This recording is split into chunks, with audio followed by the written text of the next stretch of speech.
Knesset member Ze'ev Bielski to the studio for a different perspective on events. Thank you very much indeed, Ze'ev, for being here today.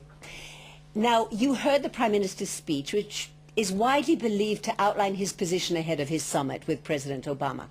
What he was laying out was the Kadima platform, was he not? Do you agree with that? Well, it's coming very close. It took him some time. First of all, we had to wait for him to go to Bar-Ilan University to say two-state solution. I remember you hosted me here and I said, you know, why won't he say two-state solution? Right. His English is excellent. Right.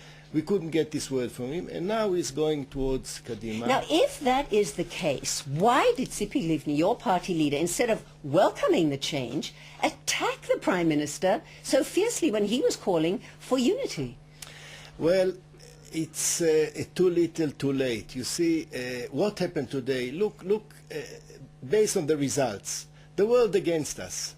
In September, we never dreamt that it's going to be the Palestinians going to have a state, 67 borders. And you don't agree with the Deputy Foreign Minister that Israel will be able to prevent this from happening? Of course not. It's a done deal. You know, a few months ago, all the countries of South America recognized. Now it will come to Europe. America wouldn't be able to prevent it. And they're sick and tired, you know. They want Israel to make steps, you know, forward like we did before. But here's the thing, Knesset member Bielski.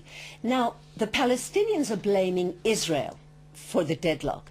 The truth is, we all know that the Prime Minister agreed to the 10-month settlement moratorium, and only after 9 months did the Palestinians agree to sit down with us. You are joining some of Israel's enemies in making Israel seem responsible for this. Is that fair?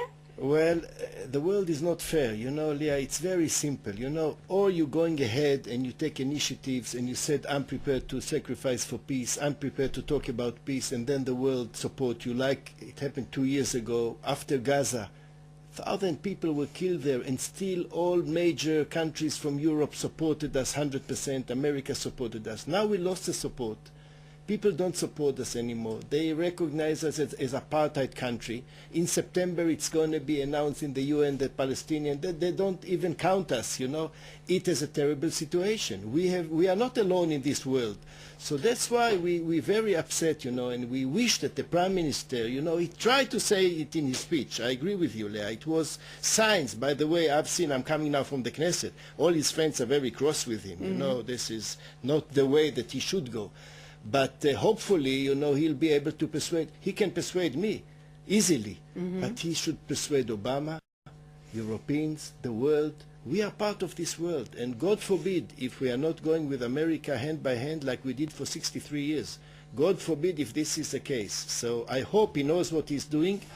And I will be there. I'm going to Washington to AIPAC conference. That's exactly what I wanted to ask you about that. Do you think that before he addresses AIPAC, President Obama, as he begins his re-election campaign, is really going to come down hard on Israel? I hope not, but you can never know. He doesn't say a word. We just have, you know, his speech is when Prime Minister Netanyahu will be on the flight. He doesn't wait for anything. So you see what he did with Mubarak. Right. This president, he's got his view right. He knows what he wants to do, whether it suits us or not, and that's why we have to be very clever and find the right way to keep this friendship with America. Okay. Interesting. Knesset member Ze'ev Bielski, thank you so much for being my guest today as well. What Danny said to you is I'm sharing it 100%. We love you very much. We wish you all the best. You were great. We're so upset that you are leaving us. Oh, that's very kind of you. I'm not sure it's a good idea to receive compliments from politicians and as a journalist, but I appreciate it anyway. Consider me as a friend. I do indeed. Thank you very much, Ze'ev Bielski, for being here today. Well, scandal in the Prime Minister's office today following the Channel 10 news